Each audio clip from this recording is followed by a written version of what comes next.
Hello students, आप सभी का स्टडी प्लस कोचिंग क्लासेस में स्वागत है।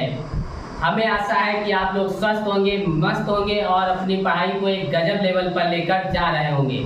तो आज हम लेकर आए हैं आप लोगों के लिए क्लास 10 साइंस, प्रकाश का परावर्तन तथा अपवर्तन। अभी हम पिछले वीडियो में आप लोगों को बताए थे प्रकाश का परावर्तन क्या होता है और उसके नियम। अब उसी टॉपिक को आगे की ओर ले चलते हैं। तो अब आज का हमारा टॉपिक है कि प्रतिबिंब।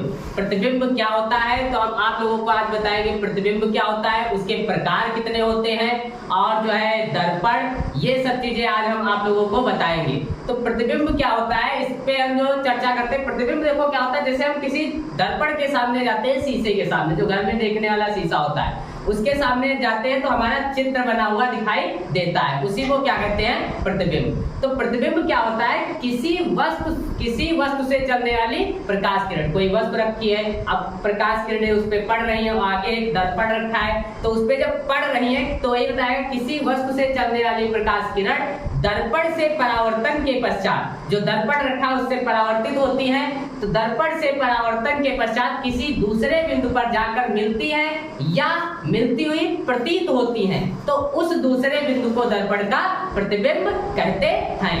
अब ये प्रतिबिंब होते कितने, दो प्रकार के होते हैं, वास्तविक और आभासी। वास्तविक क्या होता है, जैसे मान लो कोई सपोज दैट कोई प्रकाश किरण आ रही है, वो सीधा जाकर के जो है एक जगह पे पड़ रही है, तो उसे हम क्या कहेंगे, वास्तविक। अब बीच में कोई दीवार आ जाए तो हम क्या करेंगे, वो प्रकाश किरण दीवार से टकरा जाएगी, तो वो जो है आगे जा नहीं पाएगी, तो उसको हम आगे की अगर खींचेंगे तो प्रतीत होगी कि यहाँ पे प्रकाश किरण जाकर के पड़ेगी, तो उसे हम कहते हैं कि आती हुई प्रतीत होना, और जो वास्तव में जाती है उसे हम वास्तविक कहते हैं। तो इन्हीं से मिलकर बना है वास्तविक प्रतिबिंब और आभासी प्रतिबिंब। तो हम डिफिनीशन बताते हैं आप लोगों को, क्या है कि प्रतिबिंब जब प्रकाश किरण वस्तु के किसी बिंदु से चलकर परावर्तन के पश्चात किसी दूसरे बिंदु पर जाकर मिलती है या आती हुई प्रतीत होती है, तो उस बिंदु को वस्तु का प्रतिबिंब कहते हैं। क्या होता है, जैसे मान लो सपोज दैट ये है एक तुम्हारा यहाँ पे, ये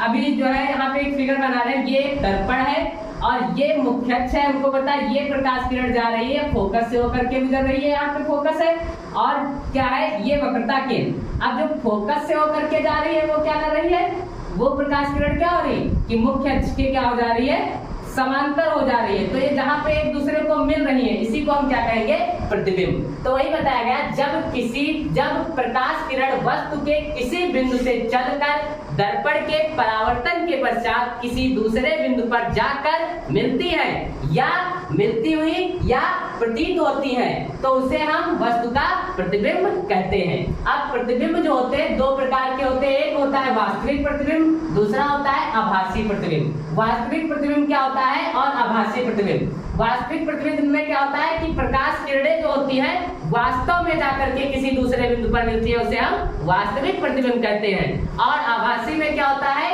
कि मिलती हुई प्रतीत होंगी कि ये यहाँ पे आकर के जो है, जैसे मान लो सपोज दैट इधर ये क्या होगा कि उसमें जो होता है, जैसे ये दर्पण है, ये यहाँ पे फोकस हो गया, ये वक्रता केंद्र, ये ध्रुव हो गया, इसके बीच कोई वस्तु रखी है, अब ये ऐसे करके जो है जाएगी, ठीक। फिर क्या होगा, इसको हम आगे की ओर खींचेंगे, वक्रता केंद्र से जाएगी, तो इसको आगे की ओर खींचेंगे तो यार क्या है, आगे जाएगी तो नहीं, ये इधर की ओर, लेकिन आगे मिलाएंगे तो ये क्या होगी कि जाती हुई प्रतीत हो रही है, मिलती हुई प्रतीत हो रही है, उसे हम क्या कहेंगे, आभासी प्रतिबिंब। तो इसकी डिफिनीशन समझ लेते हैं, क्या है, यदि किसी वस्तु बिंदु से चलने वाली प्रकाश किरण परावर्तन के पश्चात किसी दूसरे बिंदु पर वास्तव में जाकर मिलती है, तो उस बिंदु को क्या कहते हैं, वास्तविक प्रतिबिंब कहते हैं। तो वास्तविक प्रतिबिंब हमें आशा है कि आप लोगों को समझ में आ गया होगा। अब हम आप लोगों को बताएंगे आभासी प्रतिबिंब। आभासी प्रतिबिंब क्या होता है कि यदि किसी वस्तु से, अब आभासी प्रतिबिंब यदि किसी वस्तु से चलने वाली प्रकाश किरण परावर्तन के पश्चात किसी दूसरे बिंदु पर मिलती हुई प्रतीत होती है, इसमें क्या है, प्रतीत होती है, तो उसे वस्तु का आभासी प्रतिबिंब कहते हैं। तो बस इसमें कॉमन चीज ये है कि इसमें क्या हुआ है कि वास्तव में जाकर के मिलती है, और इसमें क्या होता है, प्रतीत होती है, मिलती हुई प्रतीत होती है। तो वास्तविक में वास्तव में और आभासी में मिलती हुई प्रतीत होती है। अब उसके बाद आता है दर्पण। दर्पण क्या होता है, मान लो कोई प्लेन, हम एक जो है पारदर्शी कोई चिकनी सतह है, अब उसमें हम क्या करें, पारदर्शी कोई चिकनी सतह है, उसकी हम एक सतह पर क्या कर दे, कलाई कर दे, एक सतह पर कलाई कर दे और एक सतह को क्या रखे, परावर्तक, कि इस पे कोई प्रकाश किरण पड़ी और ये जो है वापस लौट गई, परावर्तक रखे।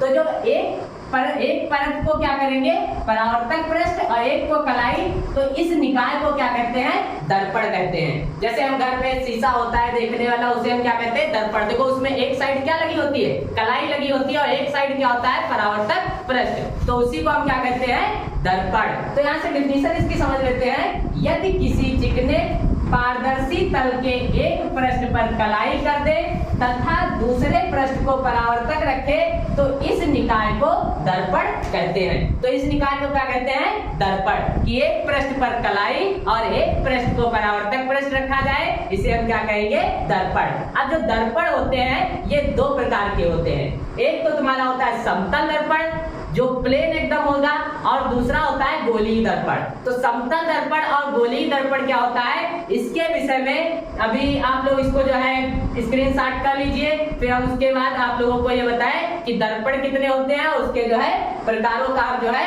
वर्णन करते हैं।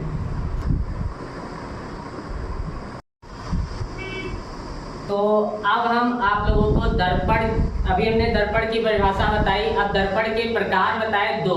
एक क्या होता है तुम्हारा समतल दर्पण, दूसरा गोलीय दर्पण। तो समतल दर्पण और गोलीय दर्पण के विषय में समझते हैं। समतल दर्पण क्या होता है, पहली डिफिनेशन हमारी है समतल दर्पण। देखो ये क्या बनाया है, एक दर्पण बनाया है, देखो प्लेन है, क्या है, समतल, ठीक। अब इसमें क्या है, एक पृष्ठ पर कलाई है और एक पृष्ठ पर क्या है, परावर्तक पृष्ठ। तो क्या होता है, वह गोलीय दर्पण जिसका परावर्तक पृष्ठ समतल होता है उसे समतल दर्पण कहते हैं। कि इसका देखो परावर्तक पृष्ठ जो है एकदम क्या है, प्लेन है, एकदम प्लेन, तो इसे हम क्या कहेंगे, समतल दर्पण। अब बात आती है गोलीय दर्पण। तो गोलीय दर्पण क्या होता है, इसके विषय में बताते हैं। गोलीय दर्पण, गोलीय दर्पण जो होता है इसमें क्या होता है, परावर्तक पृष्ठ गोल होता है। तो ये बताया, वह गोलीय दर्पण, वह दर्पण जिसका परावर्तक पृष्ठ गोल होता है उसे गोलीय दर्पण कहते हैं। कि जिसका परावर्तक पृष्ठ क्या होगा, गोल होगा, उसे गोलीय दर्पण कहेंगे, और जिसका परावर्तक पृष्ठ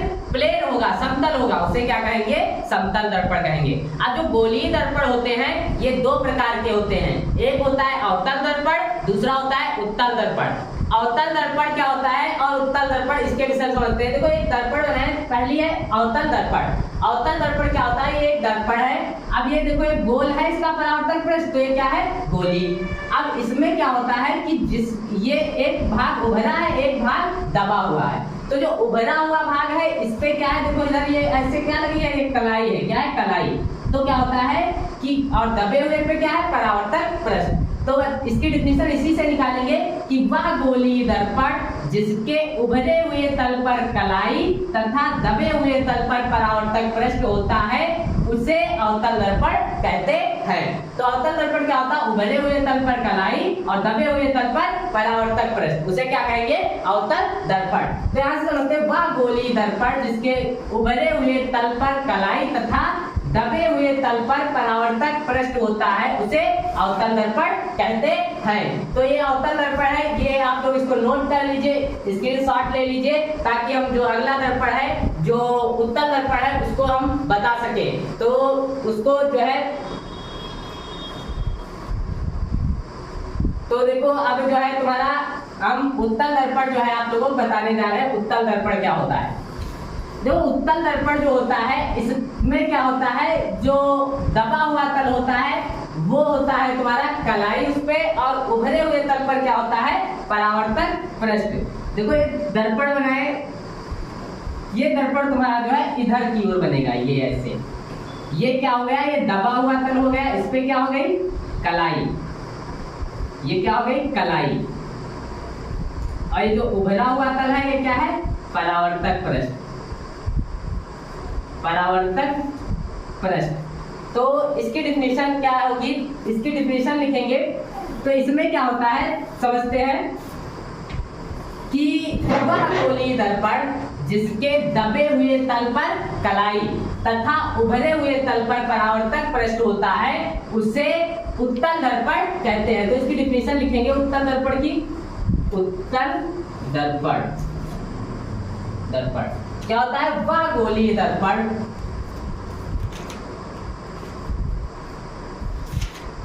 दर्पण जिसके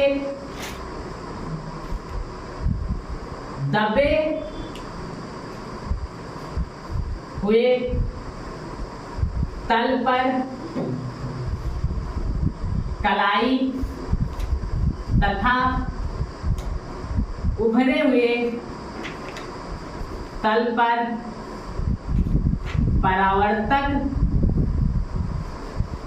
पृष्ठ होता है उसे उत्तल दर्पण कहते हैं। उत्तल दर्पण कहते हैं। तो ये तुम्हारा था दर्पण। हमने दर्पण के विषय में आप लोगों को बताया। पहले हमने प्रतिबिंब के विषय में बताया कि प्रतिबिंब क्या होता है, फिर उसके हमने प्रकार बताए कि वास्तविक और आभासी, फिर हमने दर्पण बताया दर्पण क्या होता है, फिर दर्पण के बाद जो है दर्पण के प्रकार बताए, समतल और गोली, फिर गोली दर्पण के प्रकार बताए, दो होते हैं, अवतल और उत्तल। तो हमें आशा है कि आप लोगों को ये वीडियो पसंद आया होगा। तो आप लोग हमारे चैनल को सब्सक्राइब करें और वीडियो को लाइक करें, साथ ही साथ बेल आइकन को दबाना ना भूलें ताकि हम आप लोगों के समक्ष और भी बेहतर वीडियो ला सके। धन्यवाद। जय हिंद, जय भारत।